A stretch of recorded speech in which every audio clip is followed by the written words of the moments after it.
Bonjour, je m'appelle Nathalie Yamb et aujourd'hui on va faire une battle. Vous connaissez le principe que vous avez vu soit dans l'émission The Voice, soit sur Insta, où deux artistes se défient. On a vu Brandy versus Monica ou encore Patti LaBelle versus Gladys Knight ou DMX versus Snoop Doggy Dogg.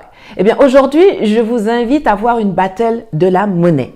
Nous avons d'un côté la monnaie physique qu'on a en poche, les euros, les dollars, les dirhams, les cedis ou encore les francs CFA, objet de cette vidéo. Et de l'autre côté, la monnaie numérique décentralisée, la crypto-monnaie, qui fait tant jaser mais dont pas suffisamment de personnes ne cernent les vrais enjeux qu'elle représente, surtout pour nous, les prisonniers de la zone franc des colonies françaises d'Afrique. Je vais essayer de parler le plus simplement possible car très souvent quand il s'agit de crypto-monnaie, les gens bloquent tout de suite en disant « Oh là là là là, ça vaut même pas la peine de commencer, moi je comprends rien à tout ça ». Au contraire, c'est indispensable d'en parler et je vais vous expliquer pourquoi. Que le match commence. Quand j'étais encore en Côte d'Ivoire, j'envoyais de l'argent à mon fils en Angleterre à travers des virements MoneyGram parce qu'il y avait un bureau juste à côté de son lycée. Je ne l'envoyais pas par virement bancaire parce que depuis la Côte d'Ivoire, si tu veux envoyer de l'argent hors de la zone UEMOA, tu ne dois pas et tu ne peux pas dépasser 500 000 francs CFA par jour. Donc, si tu dois envoyer 1,3 million par exemple, tu es obligé d'échelonner ça sur 3 jours avec les frais exorbitants qui vont avec. Je n'ai jamais eu de problème lors de l'envoi par MoneyGram, mais depuis que j'ai été expulsée vers la Suisse, chaque fois que j'essaye d'envoyer de l'argent à mes proches en Côte d'Ivoire ou au Cameroun, j'ai des problèmes. Les transactions Western Union sont mises en suspens. Je dois rappeler le service sécurité pour répondre à des milliers de questions indiscrètes. Est-ce que je connais la personne à qui j'envoie? Pourquoi la personne a besoin de cet argent? Quel est le motif de l'envoi? Qui est la personne? Une fois, on m'a même demandé si j'étais sûre que ma mère n'était pas une arnaqueuse. Et parfois même, Western Union unilatéralement décide de ne pas procéder à la transaction et de l'annuler. Toi-même, ton propre argent que tu as travaillé pour gagner là, tu ne peux pas en disposer comme tu veux parce que dans le système bancaire classique, c'est le banquier qui est le maître de ton argent. Et que ce soit Western Union, que ce soit la banque XYZ, que ce soit la banque centrale, c'est eux qui sont les patrons de l'argent que toi, tu as gagné à la sueur de ton front. Et puis quand tu t'étonnes de ces questionnements, de ce flicage, on t'explique que c'est à cause des brouteurs et du blanchiment. C'est pénible. Et puis soyons francs, le plafonnement de nos cartes bancaires, dont la levée est aussi sujette à la décision du banquier, équivaut à une autre castration monétaire. Ailleurs, les gens ont des cartes de crédit, c'est-à-dire que s'ils ont de l'argent en banque, on leur donne une carte qui leur permet d'acheter ce qu'ils veulent, quand ils veulent, comme ils veulent, où ils veulent, tant qu'ils ont de l'argent sur leur compte ou qu'ils sont dans la limite du crédit qui leur a été accordé. Nous, en Afrique francophone, on ne nous donne pas de carte de crédit. Souvent, ce qu'on nous présente comme des cartes de crédit, ce sont en fait des cartes de débit. C'est-à-dire qu'on vous donne une carte Visa qu'on a plafonnée à un montant de 2,5 millions et puis tu ne peux pas dépenser plus de 5 millions par mois avec. Si tu veux acheter quelque chose qui vaut plus de 2,5 millions, tu ne peux pas, même si tu as des centaines de millions dans ton compte en banque. J'ai un ami qui est allé à Dubaï l'autre jour. Une opportunité d'affaires s'est présentée, il devait payer 5,5 millions. Il était serein car il avait 30 millions sur son compte en banque. Il veut régler avec sa carte, c'est là qu'il se rend compte des limites qui lui sont imposées. Genre, il doit d'abord aller négocier avec son banquier pour voir s'il est d'accord de le laisser dépenser son propre argent qui dort dans leur banque. Et pendant qu'on te bloque comme ça, les ressortissants des autres pays saisissent la balle au bond et prennent leur part dans le business mondial duquel nous sommes de facto exclus ou bien où nos interactions sont limitées. Les crypto-monnaies ont été créées pour tous ceux qui, comme moi, comme mon pote, comme plein de gens, en ont marre d'être frustrés par la dictature intrusive des banques et de se faire traiter comme des bandits ou des mendiants quand ils veulent dépenser leur propre argent durement gagné. Alors certes, l'État doit mettre en place des systèmes pour prévenir ou réduire la délinquance financière. Et si vous avez des preuves, alors bloquez les comptes de ces délinquants. Mais si vous n'avez pas la preuve, vous ne pouvez pas pourrir la vie de millions de gens parce que vous voulez bloquer 2 ou 3 ou 4 personnes que vous connaissez d'ailleurs très bien. Laissez les gens travailler, laissez les gens vivre. Dans les pays qui fonctionnent bien, le rôle de l'État est de s'assurer que le citoyen est libre. Mais au lieu de ça, de plus en plus, il se transforme en machine à oppresser, à surveiller, à pourrir la vie des gens. Les créateurs de crypto-monnaies ont identifié ce besoin de liberté, de flexibilité, de souveraineté, de réactivité des utilisateurs et ont apporté la solution. Donc, que les États nous excusent, mais c'est dans la crypto-monnaie décentralisée que nous, là, on va aller se chercher. Je ne vais pas vous refaire tout un cours sur notre monnaie parce que je pense qu'il y a suffisamment de vidéos et de documents qui explicitent le franc CFA. Je vais vous lier là une ou deux vidéos du professeur Mamadou Koulibaly qui est l'autorité mondiale sur la question et je vais aussi vous mettre en commentaire les liens de 2 bouquins que je vous recommande pour approfondir vos connaissances.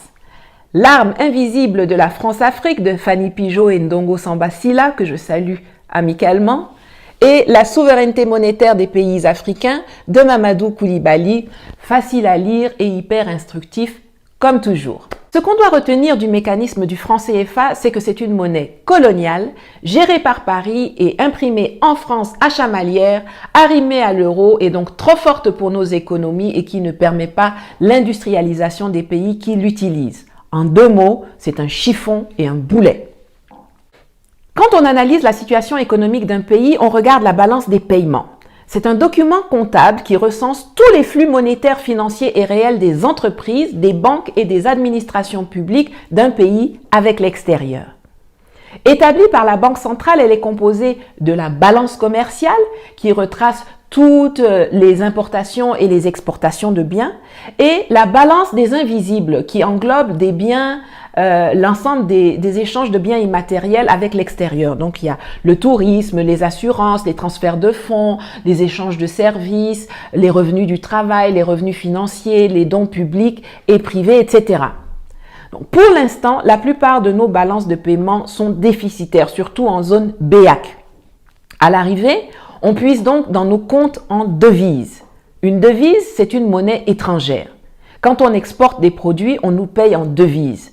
Celui qui va exporter son cacao ou son EVA, on ne le paye pas en francs CFA, mais en euros, en dollars ou en yuan ou n'importe quoi, bref, en devises. Et comme nous sommes les colonies de la France, le Trésor public français retient 50% de nos devises et nos banques centrales prennent les 50% restants. Ça, c'est quand on exporte. Quand on importe, on puise dans ces 50% restants pour aller acheter à l'extérieur. Et parce que notre front anti-CFA les a fait trembler, Macron et Ouattara ont blagué leur monde en annonçant en décembre 2019 la fin de la centralisation des réserves de change auprès du Trésor public français. Ça veut dire qu'en théorie, les 50% qui sont kidnappés par la France peuvent être placés par nos dirigeants dans d'autres banques à des taux plus intéressants que ceux fournis par le Trésor public français. Mais factuellement, depuis 1 an et demi que l'annonce a été faite, rien n'a changé. De toute façon, le changement annoncé ne concernait que la zone Afrique de l'Ouest, pas l'Afrique centrale. Structurellement, nos économies ne sont donc pas positionnées pour nous conduire vers le développement.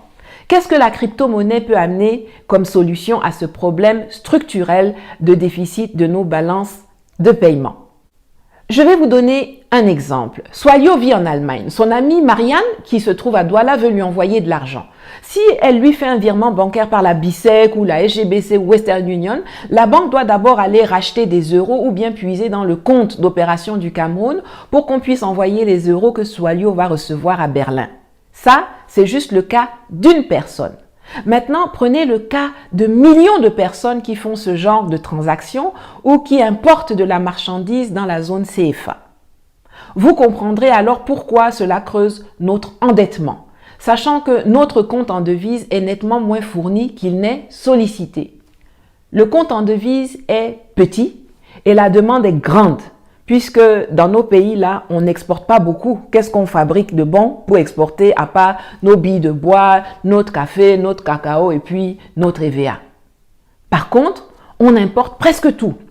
Et comme on n'a pas assez de devises, puisque la moitié est kidnappée au Trésor public français, on va s'endetter pour répondre à la demande, mais la dette doit elle aussi être remboursée et aussi en devise. Donc à la fin de la journée, c'est un cercle vicieux.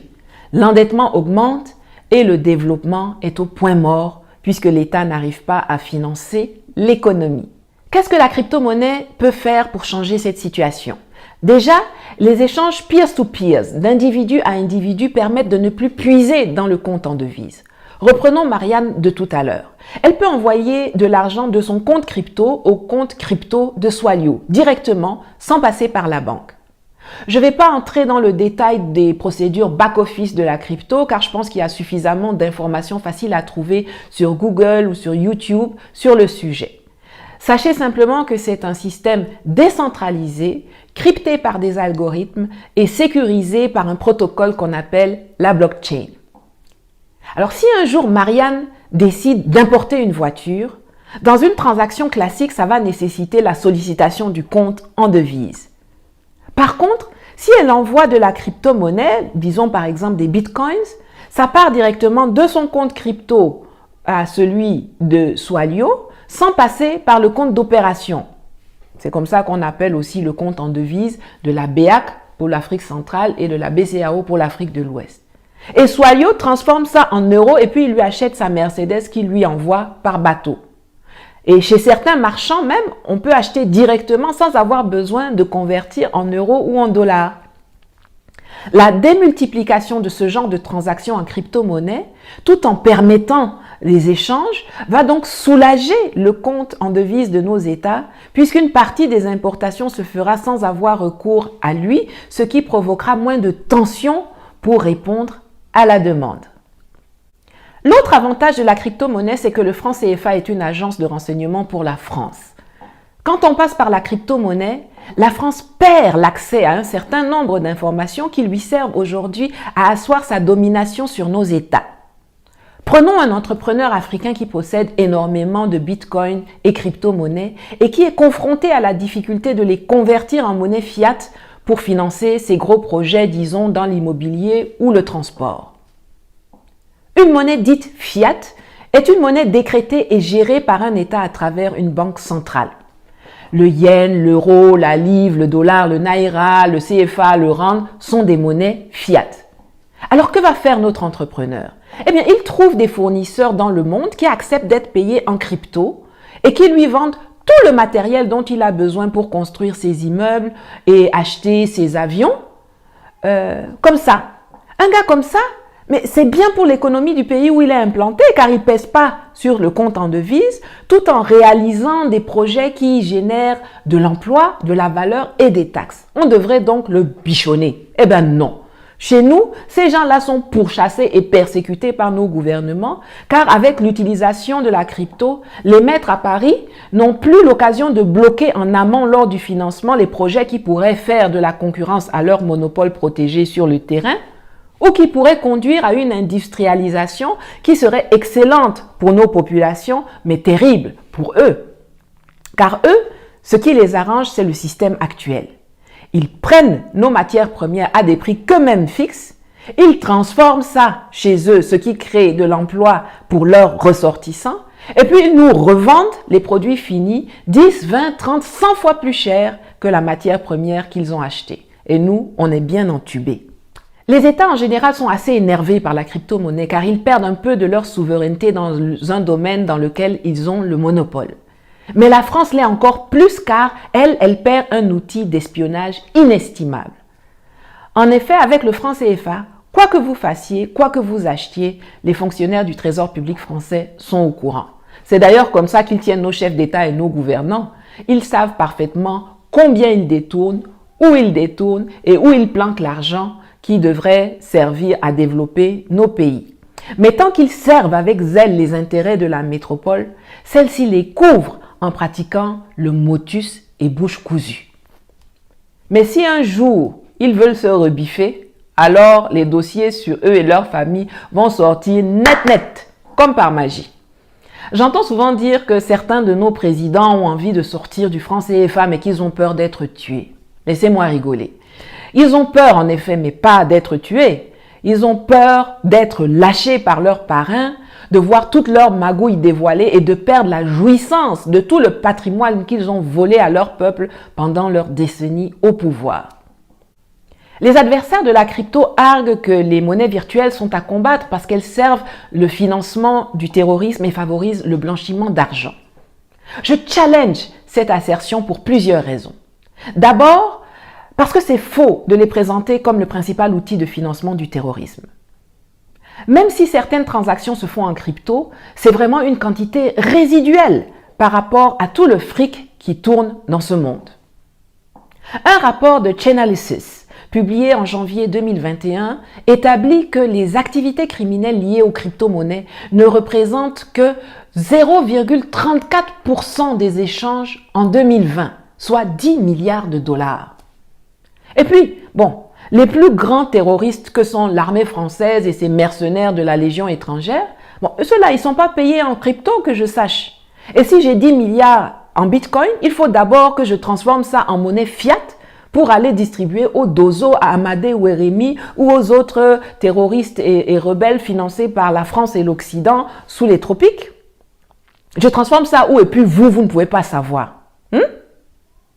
Ce n'est pas la crypto-monnaie qui entretient le terrorisme, ce sont les armes qui sont fabriquées et vendues. Les 5 plus grands producteurs d'armes de la planète sont les 5 membres permanents actuels du Conseil de l'insécurité de l'ONU. Donc s'ils veulent combattre le terrorisme, ils n'ont qu'à arrêter de fabriquer des armes. Ce sera déjà un bon début.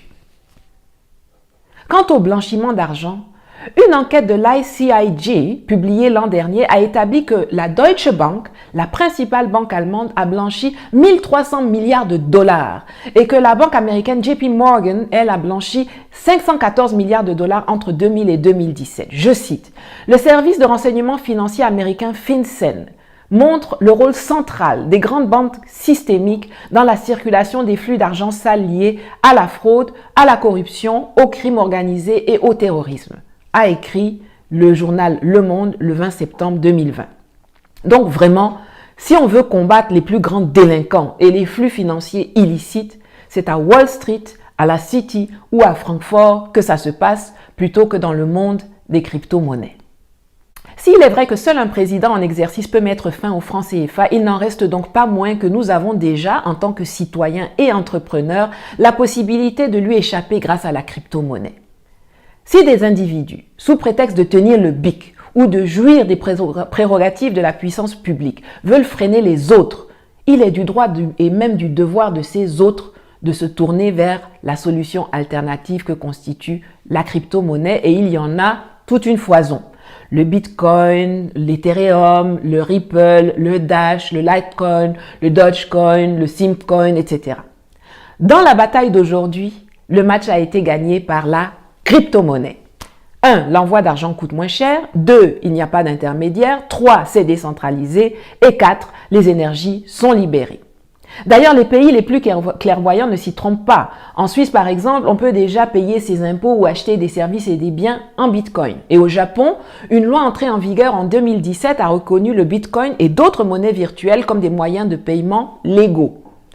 Face à l'avancée inéluctable de la crypto-monnaie, les banques centrales européennes et américaines, après l'avoir combattue avec acharnement, essaient maintenant de squatter le terrain en disant qu'ils vont lancer une crypto basée sur l'euro ou le dollar. Ils pensent vraiment qu'ils ont affaire à des gaous. Comme pour le CFA, là, c'est pas le nom qui dérange, mais le fait que ces monnaies soient gérées de façon centralisée. C'est pour cela qu'il est important de sensibiliser les populations africaines à cette thématique et c'est le but de ma vidéo d'aujourd'hui. Attirer votre attention sur les potentialités que les monnaies virtuelles nous offrent, non seulement pour nous enrichir, mais également pour échapper à la dictature des banques et de nos États et au contrôle et à la domination nuisible de la France. Nous, Africains, on doit s'intéresser à ça.